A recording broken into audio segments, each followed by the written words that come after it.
నమస్కారం. తీర్థయాత్ర కార్యక్రమానికి స్వాగతం. ముందుగా ప్రేక్షకులకు దీపావళి శుభాకాంక్షలు. ఆశ్వయుజ మాసం చివరి రోజైన అమావాస్య రోజున చీకటి రాత్రి కాక వెలుగులు విరజిమ్మే పండుగ వెలుగొందుతోంది. దీపావళి పర్వదినాన అలరారే సుదినంగా విరాజిల్లుతోంది. అందుకే దీపావళి సర్వజనుల ఆనందకేలి.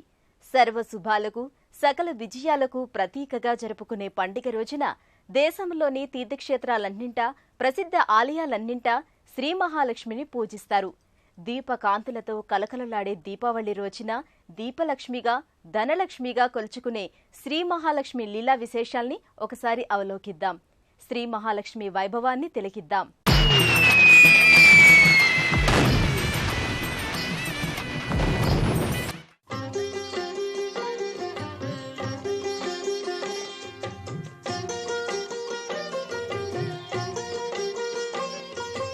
అజ్ఞానమనే అంధకారాన్ని జ్ఞానమనే దీపంతో తొలగించడమే దీపావళి పండుగ సందేశం. తమసోమ జ్యోతిర్గమయ అని అనేది అందుకే. దీపమే మానవాళికి సకల ఐశ్వర్యాలను ప్రసాదించే మహాలక్ష్మి అని హిందువులు విశ్వసిస్తారు. ఏ క్రతువుకైనా ఏ పూజా కార్యక్రమాన్నైనా దీపారాధనతోనే ఆరంభిస్తాం. దీపాలు జగానికంతకు వెలుగులు విరజిమ్మేలా ఓ వరుసలో ఇంటింటా అలంకరిస్తే అదే దీపావళి. ఆ దీపాలంకరణ విశేషాలని, జ్యోతి దర్శన ఫలాన్ని తెలుసుకుందాం. ఆలయాలలో చేసే దీపాలంకరణను చూద్దాం. దీపావళి అంటేనే దీపాల వరుస. ఈ దీపాలు జ్ఞానానికి, ప్రకాశానికి ప్రతీకలు. రంగురంగుల గుమ్మటాల మధ్య అలంకరించిన దీపాలను, అవి విరజిమ్మే కాంతులు మనస్సుకెంతో ఆహ్లాదాన్నిస్తాయి. ప్రబోధమన్న పాత్రలో వైరాగ్యమనే తైలం పోసి భక్తి అనే ఒత్తిని వెలిగిస్తే వెలిగే జ్యోతి జ్ఞానం వలె ప్రకాశిస్తుందని కవుల వర్ణన. ఈ దీపావళికి వెలిగించే దీపం ధనదేవత అయిన లక్ష్మీదేవి పూజ కోసమే. అందుకే దీపలక్ష్మి అని అంటారు. చేత్తో తయారు చేసిన ప్రమిదలు రకరకాల ఆకృతుల్లో కనువిందు చేస్తాయి. లోహాలతో తయారైన దీపపు సెమ్మెలు మరింత అందాన్నిచ్చాయి.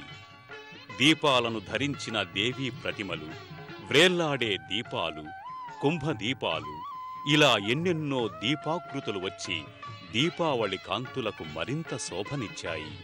14 సంవత్సరాలు వనవాసం తరువాత సీతాలక్ష్మణ పరివార సమేతంగా శ్రీరామచంద్రుడు అయోధ్యకు వచ్చినది ఈ ఆశ్వయుజ అమావాస్య నాడే అంటారు. కోదండరాముడు వనవాసం నుంచి వచ్చాడన్న సంతోషాన్ని వ్యక్తం చేయటాని కోసం కూడా ఇంటింటా దీపాల వరుసతో అయోధ్యంతా పట్టపగలులా చేశారట. అదే దీపాల వరుస, అవే దీపకాంతుల కోలాహలం నేటికీ దీపావళిగా చెక్కు చెదరకుండా వస్తున్న ఆనవాయితీ అయింది. ఈ రోజున సూర్యోదయానికి ముందు లక్ష్మీదేవి నూనెలోనూ గంగాదేవి నీళ్లలోనూ నివసిస్తారని ఓ ప్రగాఢ విశ్వాసం. దీపావళి పండుగ రోజున శ్రీ మహాలక్ష్మికి ఇంటింటా ఆలయాలన్నింటా విశేష పూజలు జరుగుతాయి. ఏ ఇంట దీపకాంతులు వెలుగులు విరజిమ్ముతూ ఉంటాయో ఆ ఇంటికి మహాలక్ష్మి అడుగిడే రోజు. ఇంతటి ప్రత్యేకతతో కూడిన లక్ష్మీదేవి పూజ వెనుక పురాణగాథ ఒకటి ఉంది. దీపావళి రోజునే ధనలక్ష్మిగా అమ్మవారిని పూజించాలనే నియమం సదాచారంగా ఏర్పడిన దాని వెనుక ఒక అద్భుత గాథ ఉంది. దీపావళి రోజుననే శ్రీ మహాలక్ష్మిని పూజించాలనే సంప్రదాయం ఈనాటిది కాదు. అనార్య ప్రభువైన బలిచక్రవర్తి సర్వలోకాలను జయించాడట.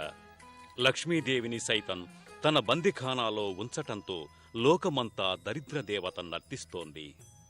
దేవతలంతా ప్రార్థించగా విష్ణుమూర్తి వామనావతారమెత్తి బలివద్దకు వచ్చి 3 అడుగుల నేల దానమివ్వమని అడిగాడట. భూమి ఆకాశంపై 2 అడుగులు పెట్టి 3వ అడుగు బలిచక్రవర్తి శిరముపై వేసి పాతాళానికి అణగదొక్కాడట. సమస్త దేవతాగణంతో పాటు తన దేవేరి లక్ష్మీదేవి సైతం విముక్తురాలై లోకమంతా మళ్లీ లక్ష్మీ ప్రసన్నమైంది. ఆ ఆనందం వెల్లివిరిసిన రోజునే దీపావళి పర్వదినంగా లక్ష్మీదేవిని పూజించటం ఓ ఆచారంగా సాగుతోంది.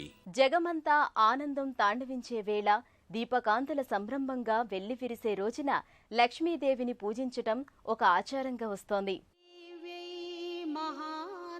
శ్రీ మహాలక్ష్మీ దేవికి ప్రత్యేక పూజలు సంవత్సరంలో 2 పర్యాయాలు జరుగుతాయి. శ్రావణమాసంలో వచ్చే వరలక్ష్మీ వ్రతం రోజునే కాక ఆశ్వీజ మాసాంతంలో వచ్చే అమావాస్య నాడు అంటే నేడు దీపావళి రోజున అమ్మవారికి ప్రత్యేక పూజలు నిర్వహిస్తారు. ఈ దేవిని శ్రీగా ఋగ్వేదం వర్ణించింది. ఈ లక్ష్మిని మనవాళ్లు అనేక రూపాలలో దర్శిస్తారు. దీపావళి పర్వదినాన సంధ్యా సమయంలో శ్రీ మహాలక్ష్మి దేవిని పూజిస్తారు. ప్రత్యేక పూజలతో ఆలయాలలో అమ్మవారి వైభవం వర్ణించతరం కాదు. అభిషేకాది అర్చనలతో లక్ష్మీదేవి కళకళలాడుతుంది.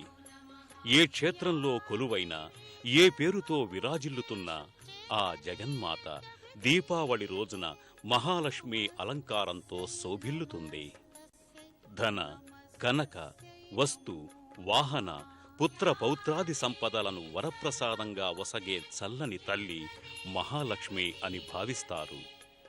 ఈ మహాదేవి సముద్ర మథన సందర్భంలో పుట్టిందని పురాణాలు చెబుతున్నాయి. సాగర మథనంలో అమృత భాండంతో ధన్వంతరి ఉద్భవించినట్లే శ్రీ మహాలక్ష్మి ఆవిర్భవించిందని, అందుకే ఆ రోజున దీపావళి పండుగగా భావిస్తారు. శ్రీ లక్ష్మీ పూజ చేస్తారు. నామ్నాం శాస్త్ర సహస్రం చ బ్రూహి గార్య మహామతే మహాలక్ష్మ్యా మహాదేవ్యా భుక్తి ముక్త్యర్థ సిద్ధయే. శ్రీ గార్గ్య ఉవాచ సనత్కుమారమాసీనం ద్వాదశాదిత్య సన్నిభం అపృచ్ఛన్ యోగినో భక్త్యా యోగినామర్థ సిద్ధయే. సర్వలౌకిక కర్మభ్యో విముక్తానాం హితాయ వై. దీపావళి రోజున మంగళ స్నానమాచరించి లక్ష్మీదేవికి ఇష్టమైన తెల్లని వస్త్రాలు ధరించి అష్టోత్తరంతో సహస్రనామావళితో అమ్మవారికి పుష్పార్చన చేస్తారు. క్షిప్రం ధర్మార్థ సాధనం ఆద్యంతి మానవా సర్వే ధనాభావేన కేవలం సిద్ధ్యంతి ధనినోన్యస్య నైవ ధర్మార్థ కామనాః దారిద్ర్యధ్వంసినీ నామకేన విద్యా ప్రకీర్తితా. స్త్రీని, స్త్రీ రూపాన్ని అమ్మవారుగా, శక్తి స్వరూపిణిగా, జగన్మాతగా కొలిచే కర్మభూమి మనది.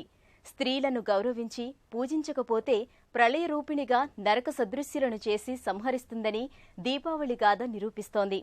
ఈ పండుగ నాడు అమ్మవారు ఏ క్షేత్రంలో కొలువైనా భక్తులను బ్రోచేందుకు మహాలక్ష్మి కలతో కలకలలాడుతూ దర్శనమిస్తుంది. ఆ మాత వివిధ రూపాల దర్శన భాగ్యాన్ని మనము పొందుదాం. 3 లోకములకు పెద్ద దిక్కైన విష్ణువునకు భార్య అయిన లక్ష్మియే వాగ్దేవతగా, లక్ష్మిగా, పార్వతిగా సృష్టిస్థితి ప్రళయములను సాగించుచుండును.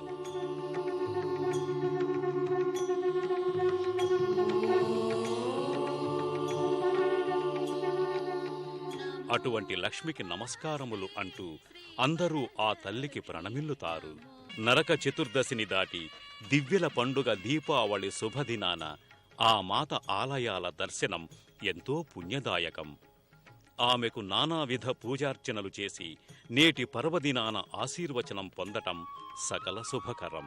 శ్రీ మహాలక్ష్మీదేవికి ఇంత వైభవోపేతమైన క్రతువుగా దీపావళి పర్వదినం ఏర్పడటం వెనుక అనేక పురాణ గాథలు ఇమిడి ఉన్నాయి.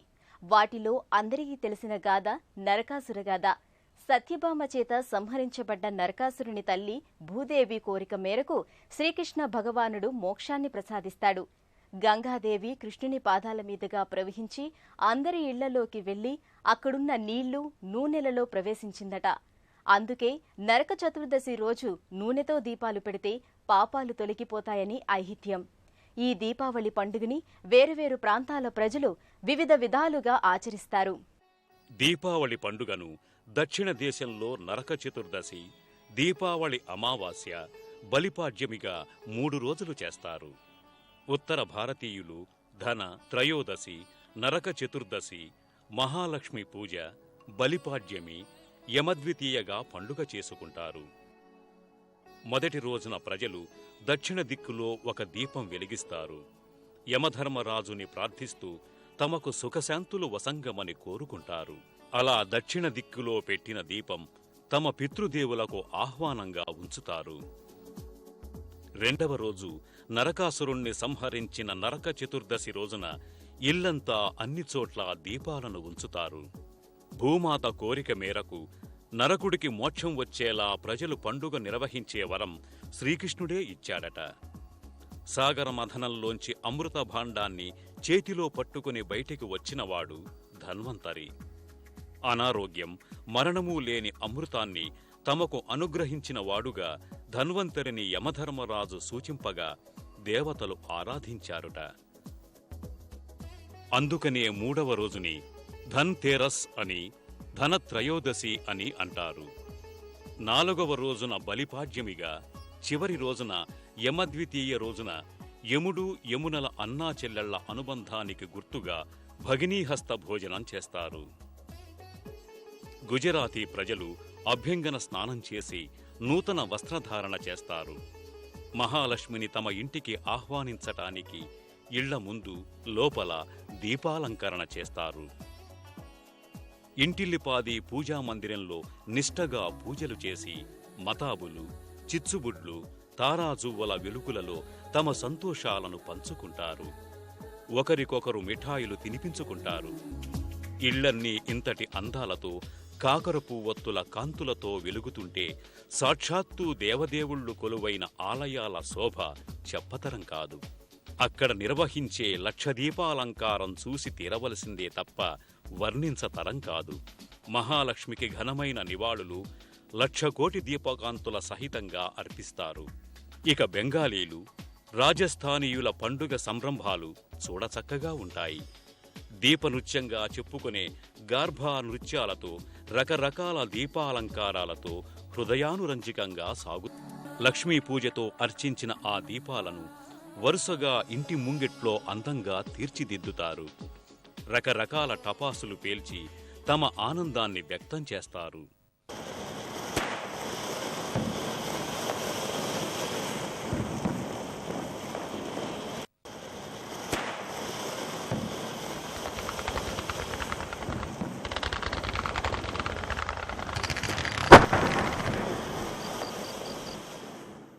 శ్రీ మహాలక్ష్మి కరుణకు పాత్రులైన వారికి సకల ఐశ్వర్యాలు సిద్ధిస్తాయని ఎంతో మంది విశ్వసిస్తారు. అటువంటి నమ్మికతో ఆ మాతను కొలిచి ధన్యులవుతున్నారు.